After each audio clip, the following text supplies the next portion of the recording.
Hi നമസ്കാരം. Tools വെച്ചാൻ്റെ പുതിയൊരു വീഡിയോയിലേക്ക് എല്ലാവർക്കും സ്വാഗതം. ഇന്നത്തെ വീഡിയോ എന്ന് പറഞ്ഞാൽ ഈ കാണുന്നത് ബോഷിൻ്റെ കാർ വാഷർ അതാണ്. അപ്പോൾ അതിനകത്ത് ഇത് നമ്മുടെ ഒരു കൂട്ടുകാരൻ്റെ മെഷീനാണ്. അപ്പോൾ സർവീസ് ചെയ്യാൻ വേണ്ടി തന്നതാണ്. അപ്പോൾ അതിനകത്ത് കംപ്ലൈൻറ്റ് എന്താണെന്ന് വെച്ച് കഴിഞ്ഞാൽ ഇതിൽ പ്രഷർ വന്നില്ല എന്നാണ് ആ കംപ്ലൈൻറ്റ് പറഞ്ഞത്.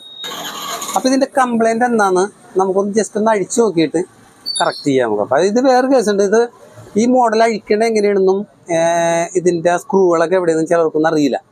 അപ്പോൾ അതൊരു ഉപകാരമായിക്കോട്ടെ എന്നുള്ള രീതിയിൽ ചെയ്യുന്നൊരു വീഡിയോ ആണ്. അപ്പോൾ നമുക്കൊന്ന് അഴിച്ചു നോക്കാം. അതിൻ്റെ വീഡിയോയിലോട്ട് പോവാം.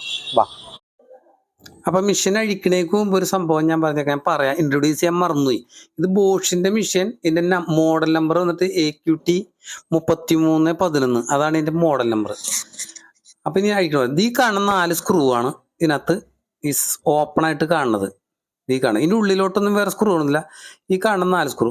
പിന്നെ ഈ കാണുന്ന ഹാൻഡിലുമ ഇവിടെ 2 സ്ക്രൂ ഉണ്ട്. ഒന്ന് ഇത് ഈ അഴിച്ചേക്കണതും പിന്നെ അതിൻ്റെ തൊട്ടപ്പുറത്തുള്ളതും. ഈ ഹാൻഡിൽ നമ്മൾ ഊരി മാറ്റണം. കാരണം 2 ബോഡി മേൽ കൂട്ടിയിട്ടാണ് ഈ ഹാൻഡിൽ അറ്റാച്ച് ചെയ്തേക്കുന്നത്. അപ്പം ഈ കാണുന്നത് ഒറ്റക്കൈ കൊണ്ടാണ് മൊബൈൽ പിടിച്ച് ചെയ്യണത്. അതുകൊണ്ട് ഇച്ചിരി ബുദ്ധിമുട്ടുണ്ട്.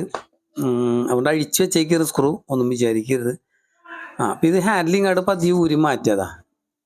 ഹാൻഡിൽ 2 മേട് ക്ലിപ്പാക്കി വെച്ചേക്കണം. ഇതിങ്ങോട്ട് ഊരി മാറ്റണം. ഇനി നമുക്ക് ഈ കാണുന്ന സൈഡിൽ ഒരു ഹോൾഡർ ഉണ്ട്. ആ ഹോൾഡർ പതിയെ ചുറ്റിയോണ്ട് ഇങ്ങനെ മുട്ടിക്കഴിഞ്ഞിട്ടുണ്ടെങ്കിൽ താഴേക്ക് സ്ലൈഡ് ചെയ്ത് ഇങ്ങോട്ട് ഊരിപ്പോരും. ഓക്കെ, കണ്ട, അത് 2 കൂടി കൂട്ടിയാണ് ക്ലിപ്പ് ചെയ്തേക്കുന്നത്. അപ്പം ഇതെന്തായാലും ഊരണം, അല്ലെങ്കിൽ ഇത് ഊരിപ്പോരില്ല. ഇത് അഴിക്കാണ്ട് നിന്ന് കഴിഞ്ഞാൽ ആർക്കും മനസ്സിലാവില്ല ഇതെന്താണ്, സ്ക്രൂ ആണോ എന്താണെന്ന് മനസ്സിലാവുക. കണ്ട, ഈ സാധനത്തിൽ ലോക്ക് ചെയ്തേക്കിരുന്നത്. ഇനി ഇതിനകത്ത് വേറെ സ്ക്രൂകളൊന്നുമില്ല. പതി ഇതിങ്ങോട്ട് പൊക്കി കഴിഞ്ഞാൽ പതിയെ കത്തി കൊടുത്താൽ ഇതിങ്ങോട്ട് പോരും.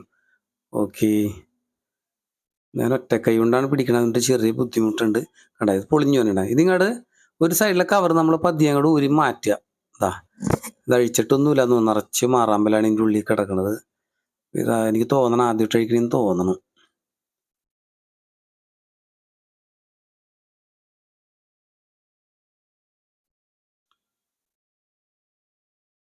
നമുക്ക് ഈ മോട്ടർ മാത്രമായിട്ടാണ് ഊരിയെടുക്കണം. അത് ഊരിയെടുക്കണമെന്നുണ്ടെങ്കിൽ ഈ കാണുന്ന ക്ലിപ്പ്, അതായത് ഈ റെഡ് കളർ വേണ്ട, ആ ക്ലിപ്പ് പതിയൊന്ന് ഊരിയെടുക്കണം.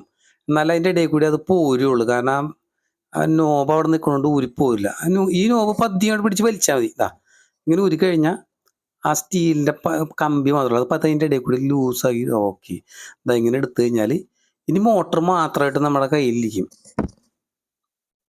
ഇത് മോട്ടർ മാത്രമല്ല, ഈ കാണുന്നത് ഇപ്പം മോട്ടർ മാത്രമാക്കി വെച്ചേക്കാണ്. ഇതിൻ്റെ നമുക്ക് ഈ ഹെഡ് കണ്ട, അത് കാണിച്ചു തരാം.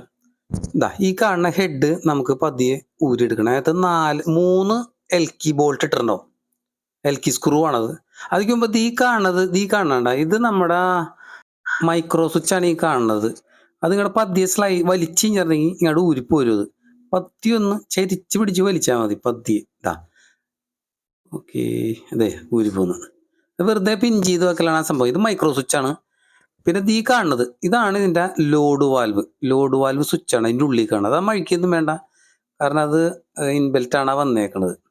അപ്പം ഇനി ഈ ക്യാപ്പ് മുകളിലത്തെ ഈ കാണുന്നത് 3 സ്ക്രൂ വേണ്ട എൽക്കി, അത് 8ൻ്റെ എൽക്കിയാണെന്ന് തോന്നുന്നു, സോറി 6ൻ്റെ എൽക്കിയാണ്. അത് ഇട്ടിട്ട് അത് അഴിക്കണം. LN കീ വെച്ചിട്ട് ആ 3 അഴിച്ച് അതിൻ്റെ ഉള്ളിൽ ആ ടോപ്പ് നമ്മൾ ഹെഡ് കാണണ്ട, ഹെഡ് ഊരി മാറ്റണം. ഓക്കെ, ഹെഡ് ഊരിക്കഴിഞ്ഞ് ഈ കാണുന്നതാണ് ഒരു വാൽവാണത്. NRV ആണ്, നോൺ റിട്ടേൺ വാൽവാണ് ആ കാണുന്നത്. ഒരെണ്ണം അത് ഒരെണ്ണം തമ്മിലുണ്ടാവും. ഇനി ഇതിനകത്ത് 3 സെറ്റ് വാൽവുകളാ. ഇതിൻ്റെ ഉള്ളിൽ ഈ 3 സൈഡിൽ കാണും. 1, 2, ആ കാണുന്നതൊക്കെ വാൽവുകളാണ്. പിന്നെ ഇത് പ്ലഞ്ചർ ഗേജാണ് ഈ കാണുന്നത്. ഇനി വന്നെന്ന് പറഞ്ഞാൽ ഈ പ്ലഞ്ചർ ഇരിക്കുന്ന സ്ഥലം കൂടി കാണിച്ചാൽ, ഈ പ്ലഞ്ചർ ഗേജിന് ഒരു സംഭവം വന്നിട്ടുണ്ട്. കണ്ട, പ്ലഞ്ചർ അതിനകത്ത് ചരിഞ്ഞിട്ട് ചെറുതായിട്ട് പൊട്ടിയിട്ടുണ്ട്. അത് തുളയാണ് ആ കാണുന്നത്. അപ്പം എന്തായാലും ഈ പ്ലഞ്ചർ ഗേജ് നമ്മളെടുത്ത് മാറ്റേണ്ടി വരും. ഇത് പുതിയതെടുത്ത് വെക്കേണ്ടി വരും. അത് കംപ്ലൈൻ്റ് ആയേക്കാണ്. പ്ലഞ്ചർ അത്രയും ചരിഞ്ഞ് ഓടിയിട്ടുണ്ടെങ്കിൽ പ്ലഞ്ചർ മിക്കവാറും കംപ്ലൈൻ്റ് ആണ്. കാരണം വെച്ച് കഴിഞ്ഞാൽ ഇതിൻ്റെ സൈഡ് കണ്ട അത്രയും വന്ന് ഇടിച്ചിട്ട് പൊട്ടിയേക്കാണ്. അപ്പോൾ പ്ലഞ്ചർ ആയ കംപ്ലൈൻ്റ് ആയിരിക്കുള്ളതാണ്. പ്ലഞ്ചർ നല്ലോണം ഷെയ്ക്ക് ഉണ്ട്. നമുക്ക് ഇതിൻ്റെ ഉള്ളിൽ എന്താണെന്ന് ജസ്റ്റ് ഒന്ന് അഴിച്ചു നോക്കാം വേഗം, അല്ലെങ്കിൽ വീഡിയോ വലുതായി പോകും. കട്ട് ചെയ്തങ്ങോട്ട് നോക്കട്ടെ എന്താന്ന്. ഇത് പുള്ളാണ് ഈ കാണിച്ചേക്കണത്. ഇതുണ്ട് പ്ലഞ്ചറും അതിൻ്റെ സ്പ്രിങ് എല്ലാം ടോട്ടൽ പോയേക്കാണ്. അതിൻ്റെ ഉള്ളിലെല്ലാം പൊടിഞ്ഞു പോയിക്കണം. കാരണം ഓയിൽ തീർന്നു പോയിട്ട് ആകെ ബെയറിങ് എല്ലാം പോയി. ഓയിലില്ലാണ്ട് ഓടിയിട്ട് പോയേക്കണം ഈ കാണുന്നത്. നല്ല കാശ് വരും ശരിയാക്കാനായിട്ട്. അപ്പം അതുകൊണ്ട് ക്ലോസ് ചെയ്യണതായിരിക്കും നല്ലത്. അപ്പം നമ്മുടെ സർവീസിങ് കഴിഞ്ഞേക്കാണ്. ഇത് വളരെ പരിതാപകരമാണ് അതിൻ്റെ ഉള്ളിൽ. കാരണം ഇതിൻ്റെ ഉള്ളിൽ എല്ലാ സംഭവങ്ങളും മോശമായി പോയേക്കണം. അപ്പോൾ അത് നന്നാക്കി എടുക്കുക എന്ന് പറഞ്ഞാൽ കണ്ടമാനം പൈസ വരും. കാരണം ഇതിൻ്റെ ഹെഡ് ഫുള്ള് പോയേക്കാണ്. സ്പ്രിങ്ങുകൾ, പ്ലഞ്ചർ, അങ്ങനെ എല്ലാ ഐറ്റങ്ങളും. അപ്പോൾ അതുകൊണ്ട് അത് നന്നാക്കണ്ടെന്നുള്ള രീതിയിൽ തിരിച്ച് പാക്ക് ചെയ്തേക്കാണ്. അപ്പോൾ അത് അവിടെ ഈ വീഡിയോ ഇങ്ങനെ അവസാനിപ്പിക്കുകയാണ്. അപ്പോൾ വീഡിയോ കണ്ട എല്ലാവർക്കും നന്ദി.